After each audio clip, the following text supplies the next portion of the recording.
Salve, salve, salve, salve, rapaziada! Tudo certo com vocês? Como vocês estão? Espero que todos estejam bem. A semana ela foi tão intensa no sentido de mercado da bola, jogadores anunciados, pô, negociações, enfim, que a gente esqueceu, né? Que o Atlético tem um jogo importante pela Série B, jogo contra a equipe do Amazonas, e é um jogo muito importante na perspectiva de a gente precisa chegar minimamente bem colocado para o confronto contra o Goiás, onde a gente já vai ter os reforços e aí a gente vai poder competir de uma forma muito melhor. E eu trouxe a escalação, que é a provável escalação, mas deve ser a escalação que vai para jogo, uma escalação que o nosso técnico da Helman trabalhou ao longo da semana para ajustes táticos, enfim, obviamente tentando deixar cada vez mais o time com a cara do Odair. E acho que esse é um desafio interessante da gente falar. Acho que os primeiros jogos do Odair, a gente até lidou como uma verdade absoluta do que a gente esperava da equipe, mas foram jogos muito mais no sentido de fazer com que o Atlético tivesse uma capacidade competitiva com o que tinha do que naturalmente dar uma cara de jogo como o Odair gosta, como o Odair acredita. E acho que a partir de agora, com os reforços chegando, acho que o próprio Atletiba foi um sinal muito claro disso. O Odair ele vai buscar fazer com que o Atlético ele tenha a cara toda aí.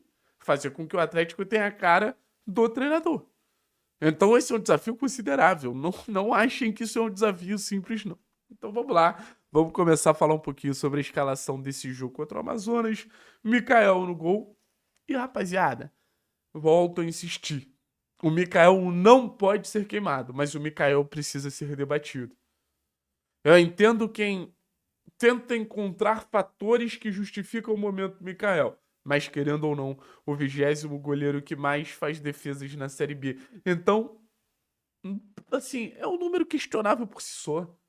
A gente não precisa de entrelinha para entender que o Mikael tá mal a partir do momento que outros 19 goleiros estão na frente dele. Então, para mim, hoje é um fator de preocupação, sim. Beleza? Careca, o famoso Cauã Moraes, segue na lateral direita, e não tem por que sair. O momento do Cauã é tão bom que eu tô com medo de cair no conto da base, né? Do moleque que sobe, vai bem pra caralho, a gente fica empolgado, porque a base empolga, é normal, e a gente não entende que precisa contratar outro jogador. Como o caso do Benavides, que é um jogador mais maduro, que é um jogador que eu acho que representa uma estabilidade maior para a posição. Mas o Careca tá realmente muito bem. Presença ofensiva muito acima da média, capacidade de desequilíbrio através dos cruzamentos.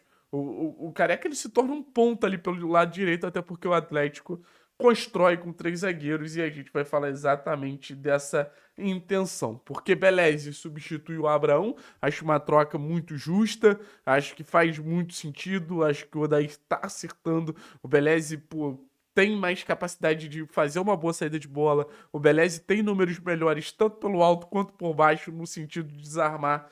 Então, em comparação ao Abraão, acho que estava na hora de você ganhar a vaga ali mesmo. Léo segue na zaga, Esquivel vai fazer um papel agora de um terceiro zagueiro. Obviamente, em algum momento vai antecipar, em algum momento vai ter um pouquinho mais de presença ofensiva, mas na teoria o Esquivel é esse terceiro zagueiro. Lembre-se, o Esquivel ele não precisa chegar na linha de fundo para desequilibrar. Pega o gol contra o Remo, que ele dá assistência pro Kardec, pega o gol contra o CRB, que ele dá assistência pro Kardec. Lembra de alguns jogos ano passado, como por exemplo contra o Belgrano, o Esquivel, nesse cruzamento dele na intermediária, ele é muito efetivo. Então acho que o papel de terceiro zagueiro do Esquivel não faz com que ele se anule no sentido de defensivamente ele tá presente ali, mas ofensivamente não tá presente. Acho que vai estar presente sim. A gente deve ter uma mudança na volância também, tá? O Raul tem chance de ser titular. Eu só não cravo a escalação agora porque eu quero ter essa confirmação do Raul. Raul ao lado do Filipinho, acho que o Raul vem entrando melhor. Tenho mil dúvidas em relação ao Raul. Tenho mil desconfianças em relação ao Raul. Mas, por exemplo, no jogo contra o Avaí, achei que o Raul entrou bem, segurando algumas bolas, trazendo um pouquinho mais de ritmo, de experiência, que era o que a gente imaginava do Raul, né?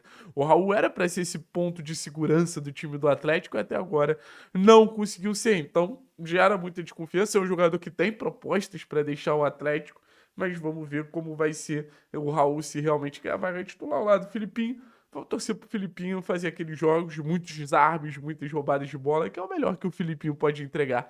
E a gente sabe disso. Mas sinto falta de mais capacidade técnica desses volantes. O João, por exemplo, acho que daria uma dinâmica muito melhor. A gente deve ter Bruno Zapelli voltando ao time titular. E acho uma decisão acertadíssima. Vocês já imaginam, essa é a minha opinião. Acho que o Bruno Zapelli é um jogador com muita capacidade de desequilíbrio no passe, muita capacidade de trabalhar na entrelinhas, algo que a gente vem tendo dificuldade. Acho que muito do que explica nossa má atuação no Clássico foi a dificuldade de fazer com que essa bola chegasse nas entrelinhas da equipe do Coritiba. E o Bruno Zapelli trabalha muito bem essa bola em espaço curto, então acho que é uma adição técnica muito interessante ao time do Atlético. Acho que vai ser um jogo que, até pela posição do Amazonas, eles tendem a dar a bola pra gente. A gente vai precisar saber o que fazer com bola, nada mais, nada menos do que o nosso líder em assistências na temporada.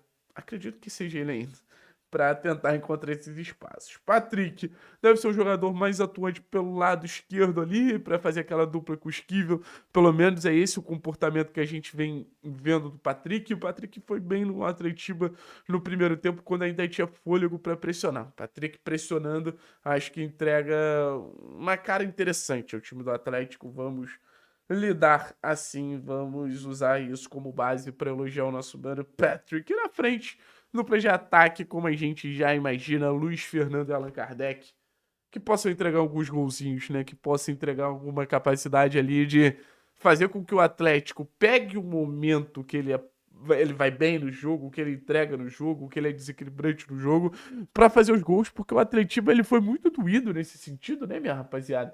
O momento que o Atlético ele foi dominante, o momento que o Atlético foi agressivo, o momento que o Atlético ocupou o campo do adversário, o Atlético não conseguiu, de certa forma, fazer com que isso se transformasse em gols.